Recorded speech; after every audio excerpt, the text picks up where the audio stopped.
इस तरह के फॉर्म जो है सभी लोगों के घर पे मिले होंगे। ये देखिए ये फॉर्म है, इस तरह के फॉर्म सभी के घरों पे मिले होंगे। आपके माता पिता को जो 18 साल से ऊपर है सभी को ये फॉर्म मिले होंगे, ठीक है। इसके ऊपर लिखा होगा भारत निर्वाचन आयोग गणना प्रपत्र, ठीक है। इसको कहते हैं SIR। क्या कहते हैं? SIR। ये आपका डाटा एकत्र किया जा रहा है कि आप वोटर लिस्ट में जितना है वो सही है या गलत है, ठीक है। तो ऊपर तो पहले कॉलम ये होगा कि निर्वाचक का नाम, जैसे मान लीजिए यहाँ पहले से भरा होगा, कुछ आपको नहीं करना, जिसके नाम से होगा उसका नाम लिखा होगा, ठीक है। अब आते हैं यहाँ क्रम संख्या लिखा होगा, यहाँ एक QR कोड होगा, देखिए यहाँ भी है, ठीक है। QR कोड होगा। जब इस फॉर्म को आप भर करके BLO के पास लेकर के जाएंगे, जो हमारे क्षेत्र का BLO है, तो क्या करेगा, आपके इसी स्कैनर को वो स्कैन करेगा, आपका सारा डाटा उसके पास आ जाएगा और उसमें जो कुछ चीजें भरने के लायक रहेंगे वो भर देगा, ठीक है। और यहाँ फोटो लगा हुआ होगा आपका, पहले से जो आपके निर्वाचन कार्ड में है वो फोटो लगा होगा, ठीक है। और अगर आपकी फोटो शुद्ध नहीं है, अच्छी नहीं है, उसमें कुछ गड़बड़ी है, चेहरा सही से पता नहीं चल रहा है, तो बगल में एक कॉलम बना हुआ है कि वर्तमान फोटो चिपकाओ। तो आज का जो फोटो है उसको आप जो है खिंचवा करके उस पर लगा सकते हैं, लेकिन जरूरी है कि उसका बैकग्राउंड जो हो वो क्या हो, सफेद हो तो और अच्छा आएगा, ठीक है। आमतौर से क्या होता है कि इस जगह पे जो लोग फोटो लगाते हैं वो कलरदार लगाते हैं और जब वो प्रिंट होता है तो वो ब्लैक हो जाता है, ठीक है। तो आमतौर से जब इसका बैकग्राउंड सफेद रहेगा तो अच्छा आएगा। अब हम लोग आते हैं मेन मुद्दे पे। ये 3 कॉलम बने हुए हैं आपके परफॉर्मेंट में, ठीक है। ये सभी के पास है, ये 3 कॉलम बने हुए हैं। तो पहला ये जो कॉलम है ये सभी को भरना है। किसको? सभी को। तो पहले जैसे जन्म तिथि दिनमान, ठीक है। तो अगर किसी व्यक्ति की है 5, ठीक है, 10, ठीक है, 1987, क्या है 5/10/1987। अब उसके बाद आधार संख्या है, तो 12 अंकों का आधार संख्या डाल देना है अगर आपके पास है आधार तो। और अगर आपके पास आधार नहीं है तो नहीं भी डालेंगे तो कोई बात नहीं है, ये वैकल्पिक है। अगर है तो आप यहाँ 12 अंकों का आधार भर सकते हैं।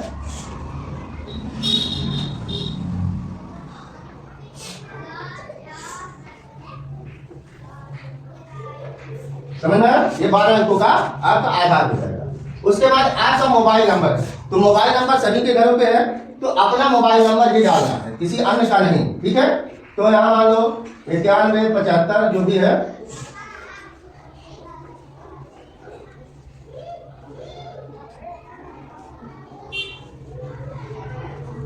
ठीक है ना, ये हो गया मोबाइल नंबर। अब पिता का नाम या अभिभावक, तो पिता का नाम अगर पिता है तो पिता का नाम लिख देना है, ठीक है।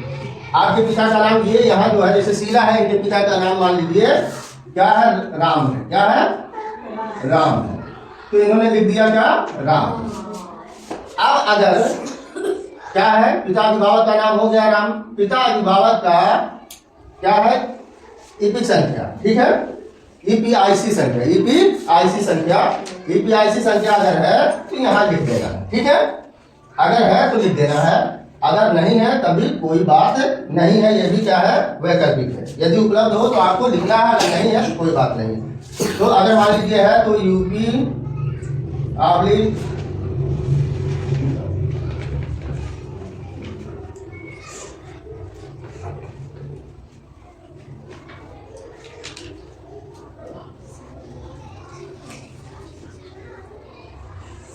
ठीक है, इस तरह से आपको लिख देना है। अब आता है माता का नाम, तो शीला जी की माता का जो भी नाम है उसको लिख देना है। मान लीजिए शीला जी की माता का नाम है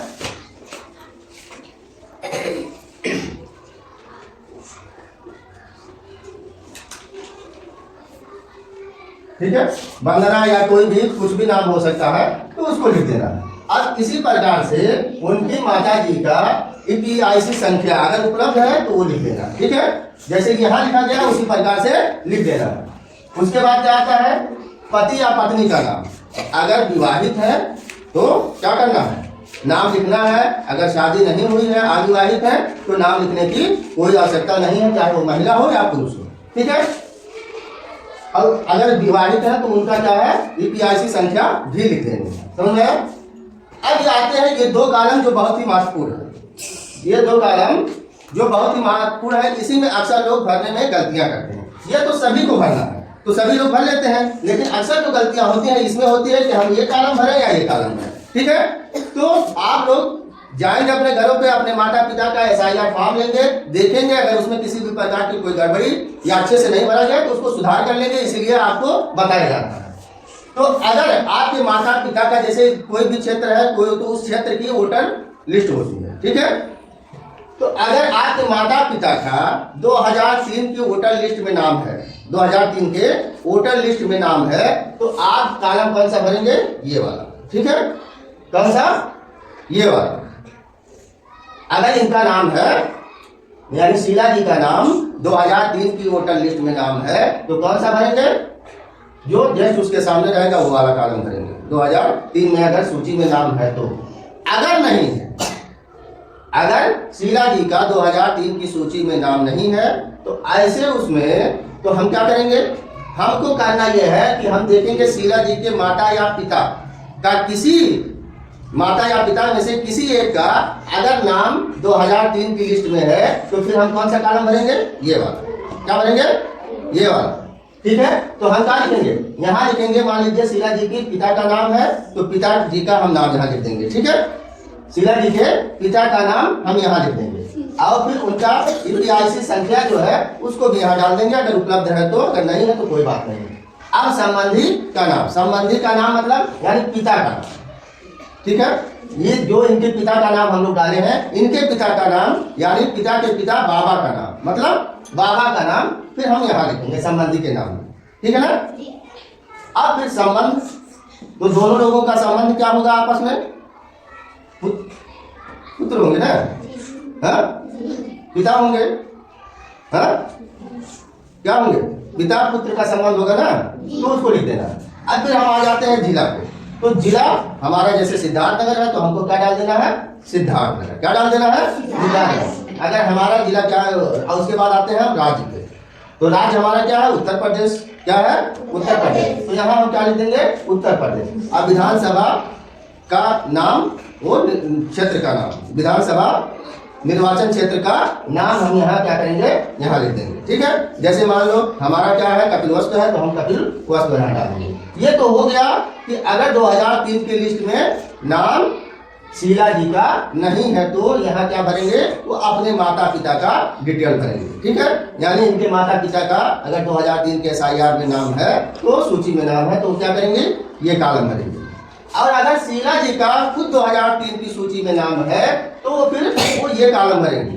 तो यहाँ क्या डालेंगे? निर्वाचक का नाम अपना लिखेंगे। ठीक है, अपना EPIC संख्या लिखेंगे। संबंधी का नाम, संबंधी के नाम में वो क्या लिख सकते हैं? पिता का नाम। क्या लिखेंगे? पिता का नाम। फिर संबंध क्या लिखेंगे? पिता। संबंध में क्या होगा? पिता। फिर जिले का नाम क्या रहेगा? जिले का नाम सिद्धार्थनगर है, तो सिद्धार्थनगर डालेंगे। राज्य का नाम है उत्तर प्रदेश, तो उत्तर प्रदेश डाल देंगे। और विधानसभा निर्वाचन क्षेत्र का नाम जो भी है उसको लिख लेंगे। ठीक है, अब उसके नीचे भी एक कॉलम छोटा सा बना हुआ है, विधानसभा निर्वाचन क्षेत्र की संख्या क्या है? यहाँ जगह नहीं, जिसकी वजह से हो गया, तो विधानसभा निर्वाचन क्षेत्र की संख्या जो भी रहेगा वो आपको डाल देना है। उसके ऊपर जब सूची जहाँ होती है, उसके ऊपर भाग संख्या पड़ा होता है, उस भाग संख्या को देख लेना है। 45, 60 जो भी इस तरह से है, भाग संख्या यहाँ है, उसको देख करके वहाँ भर लेना। ठीक है, भाग संख्या भर लेना है। उसके बाद क्रम संख्या। क्रम संख्या, अब क्रम संख्या कैसे आप भरेंगे? यहाँ भी रहेगा, वहाँ भी रहेगा। तो मान लीजिए शीला जी का नाम 2003 की लिस्ट में है। ठीक है, तो किस स्थान पे है? 1 से शुरू होगी सूची। अगर मान लो 230 नंबर पे है, तो हम 230 नंबर यहाँ डाल देंगे। यानी क्रम संख्या किस क्रम संख्या पे है? 2230 क्रम संख्या पे है, तो हम 230 क्रम संख्या डाल देंगे। या 730 क्रम संख्या, तो 730 क्रम संख्या पे डाल देंगे। इस प्रकार से हम भरेंगे। और सबसे नीचे क्या है? एक आपको सिग्नेचर करना है। क्या करना है? माता या किसी अन्य परिवार का कोई भी सदस्य होगा, आप भी कर सकते हैं, आपके माता पिता भी कर सकते हैं, सिग्नेचर करेंगे। अगर सिग्नेचर नहीं कर सकते हैं तो अपना थंब यानी अंगूठे का निशान वहाँ लगा देंगे। और लगाने के बाद ये SIR फॉर्म आप अपने नजदीकी BLO यानी जिन्होंने ये फॉर्म दिया है उसके पास ले जाकर के इस फॉर्म को क्या करेंगे? जमा कर देंगे। ठीक है, आपकी इतनी जिम्मेदारी है। अगर आपने अपनी जिम्मेदारियों का सही से निर्वहन कर लिया, तो आपका काम बहुत अच्छी तरह से कंप्लीट हो गया। आप निश्चिंत होकर के अपने घर रहिए। और अगर नहीं हुआ है तो आपको इसको हल्के में नहीं लेना है। आप लोग अपने घरों पे जाएंगे, अपने माता पिता से पूछेंगे, अगर नहीं जमा हुआ होगा तो आप इसको अपने माता पिता से कहेंगे कि जल्द से जल्द इसको लाइए हम भर करके और अपने बीएलओ को इस फॉर्म को दे दें। ठीक है, इतना काम करने के बाद आपका काम कंप्लीट हो जाएगा। अब वो काम जो होगा वो बीएलओ द्वारा आगे किया जाएगा। ठीक है, आपको समझ में आ रही है बात? हाँ, समझ में आ रही है? ठीक है, गुड, एक बार तालियां बजा लीजिए।